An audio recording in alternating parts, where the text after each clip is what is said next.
This podcast is a member of the Place to Be Nation family. Visit us at placetobenation.com, the only place to be in your pop culture world.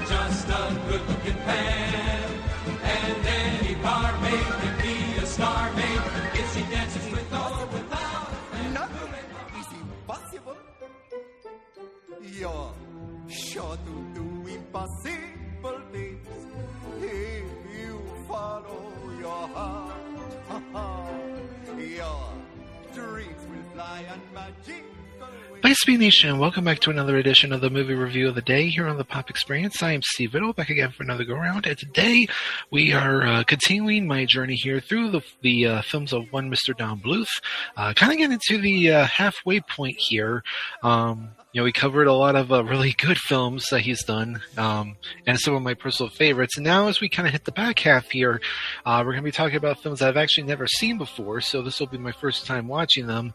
And they're also films that have not had some good reputations, and given when these came out, you can kind of understand that. But the film we're going to be talking about today is his sixth film, and one that... Well, we'll talk about it, obviously, as we go through here. But the film I'm talking about today is Thumbelina. It was released on March 30th, 1994.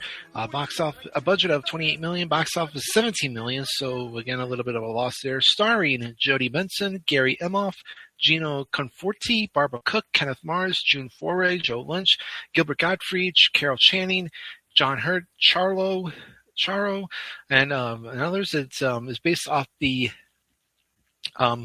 story of the same name by Hans Christian Andersen. Try saying that 5 times fast. About a young girl who is barely the size of a thumb and falls in love with a fairy prince, but is being pursued by others who desire her for her beauty and her singing ability. So.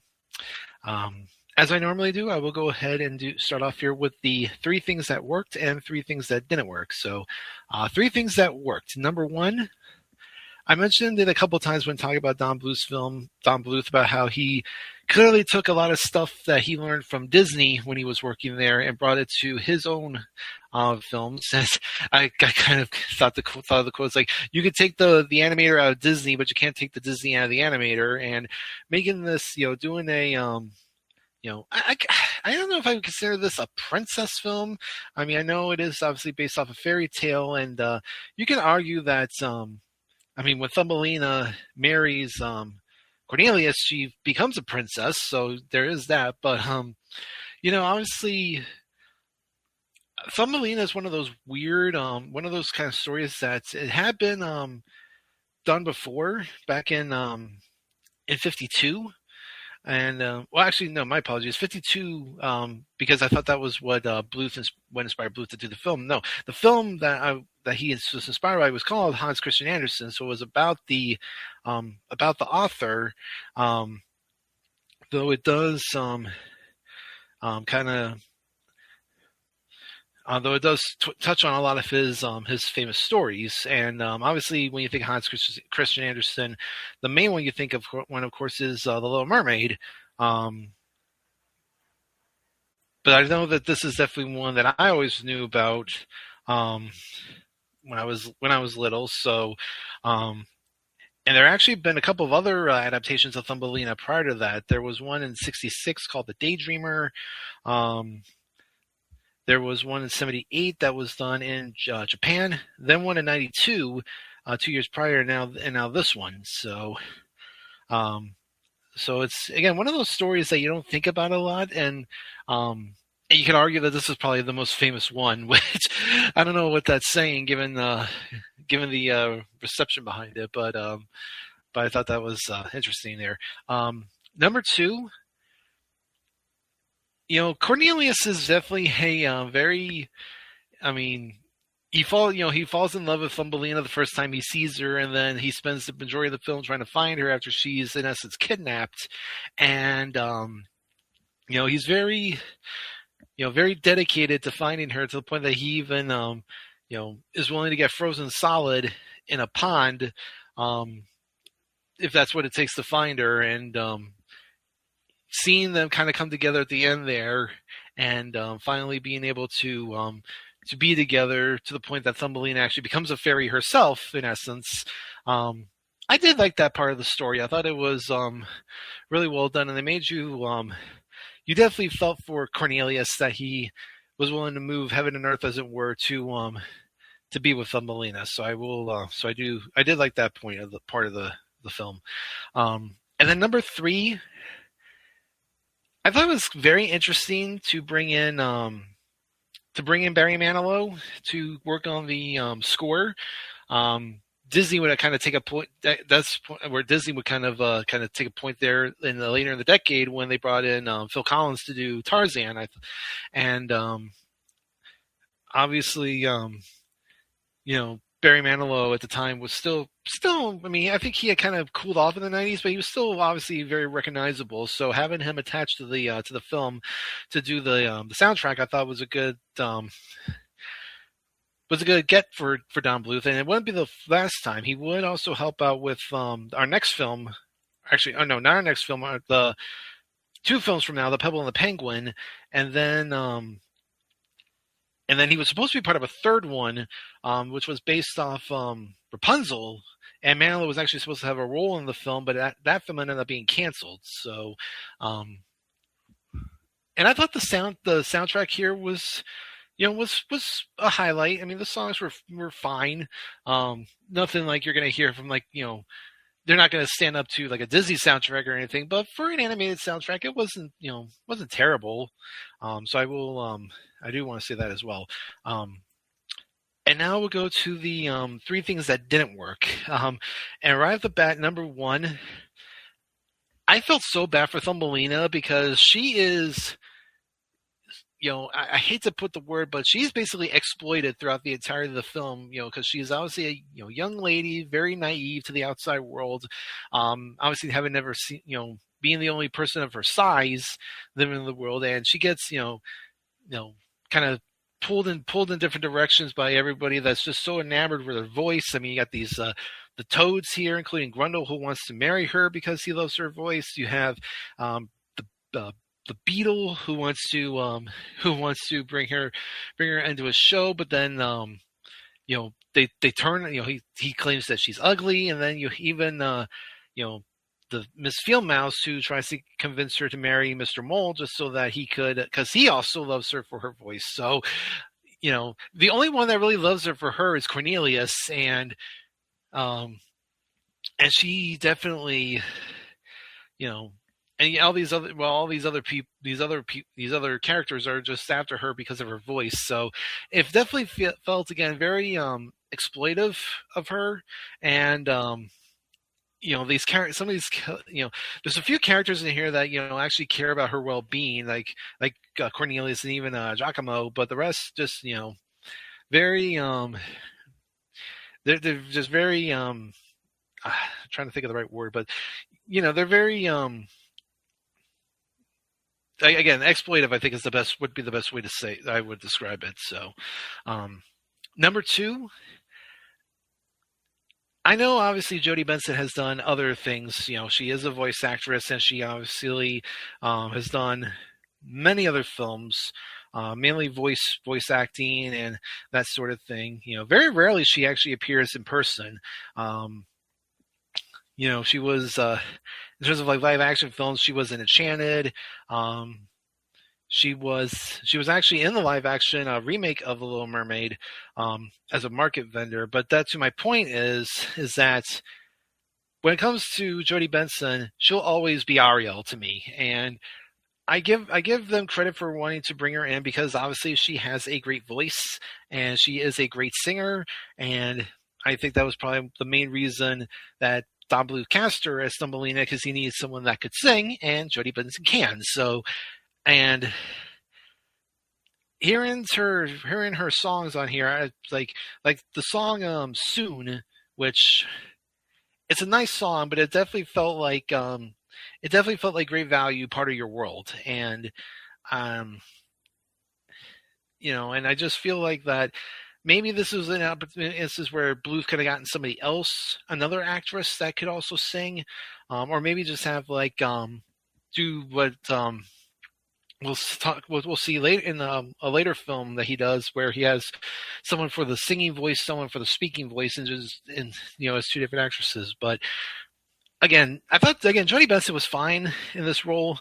I'll probably talk about that a little bit later, but yeah, to me, she'll always be Ariel, and just seeing her in something not Disney related just feels wrong. So, I do want to see that. And then number 3, you can definitely tell Don Bluth was getting maybe panicking a little bit because of the lack of success that the films were having. I mean, I know that after the last film, Rockadoodle, did so bad, the studio actually filed for bankruptcy protection in October '92, and much of the production staff had been laid off. So, they were in a bit of a bind, and it took the production company Merlin Films buying them to keep them alive, to keep them going. So you can definitely tell that the net wasn't closed completely on Bluth, but it was definitely getting there. And this film, I think, because this film came out, like I said, '94, so 3 years after Rockadoodle. So there was a decent amount of time between the two, and of course, in between that time, we had the what I always refer to it from Disney as the Trinity of Greatness, that being, of course, Beauty and the Beast, Aladdin, and the other film that came out, big animated film in '94, of course, The Lion King. And I think you could start to see the writing on the wall for Don, and maybe this would have been a good chance for. Maybe instead of releasing this as a film or in the theaters, maybe just do it as like a direct-to-video film, because as we saw, Rockadoodle did fairly well in terms of video sales. So we'll have to see what happens going forward here with this for Don. And now we'll go to my awards. My MVP. Again, there's some good performances in here. Again, I mentioned Jodi Benson. I liked, you have a couple of big names in some smaller roles. I mean, you got Gilbert Gottfried as Berkeley Beetle. He's pretty good. Carol Channing as Miss Fieldmouse. Charo as Miss Toad. Kind of a interesting role there. But I'm actually going to go with Gary Imhoff, who plays Cornelius. You can definitely. I think he brought a lot of good work to that character, and he definitely was a good choice for that for the role, as he really brought a lot of energy and excitement to that character. So I'll give him that. My favorite, speaking of my favorite character, I would have to say it is. I would have to say Giacomo, because he's always kind of that, reliable guy that's always there, and he tries to, he kind of takes a little bit of a cue from Henri in American Tail, when he's telling when Henri tells Fievel, never say never. Here, he always tries to tell Thumbelina that nothing's impossible, and his optimism is just is pretty infectious. So I do want to say that. And then my least favorite character, probably Miss Fieldmouse, because she is definitely very pushy, and kind of she doesn't believe in love and everything, and she's tries to persuade Thumbelina to just, give up on her dreams and marry Mr. Mole just because he's wealthy. And yeah, I didn't like her that much. I didn't mind a lot of the characters, but she was definitely one that I did not care for. So, favorite song, as I usually do when I do musicals, I would probably have to say, I actually would have to say On the Road, that the Toads sing with Thumbelina. I thought that was a good little big number there, to kind of, as the Toads kind of try to persuade Thumbelina to not only join them, but then then have Grundle marry her. So, so I would have to say that, and that would also be my favorite scene too. That little like that musical number there was definitely my favorite scene of the film. And then for final grade,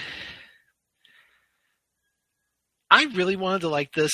I really did. Maybe it was one of those ones where, again, I've heard a lot about, and, the reputation wasn't, the greatest, but I thought maybe it would, for a few first time viewing, it would maybe surprise me a bit, but it didn't. So, again, there's some good work throughout the film. There's some nice scenes. There's some good songs in it, some good voice work, but overall just kind of forgettable. And I think to this point, it's actually the worst film that Don Bluth has done. Just to kind of give you an idea, as I've been doing, in doing these, not only revealing these grades, I am going to be doing a final ranking when I get to the end here. So here's where we sit right now. So Secret of NIMH, I had 8 out of 10. American Tail, 9.5 out of 10. Land Before Time, 9 out of 10. All Dogs Go to Heaven, 8 out of 10. And Rockadoodle, the last film, 6 out of 10. And this film, like I said, is my lowest grade to this point. That's a 5.5 out of 10. Again, it has its moments, but it's really kind of just it's just a weak film, really. I mean, that's really all I can say about it. And I know, and right now my expectations are not too high for the next couple of films, and particularly our next one, which is the second film released in 1994 for Don Bluth. So Don released 2 films in 94, and either one matched up to what The Lion King did. But our next film that we'll talk about is, of course, the late 1994 film A Troll in Central Park. So we'll see if that does any better. Again, my expectations are kind of low, but we'll see what happens. And see if that is able to exceed my expectations. But thank you again for listening. Thank you for continuing to support us. With that, I am Steve Riddle. This has been the movie review of the day here on the Pop Experience, and we'll see you next time.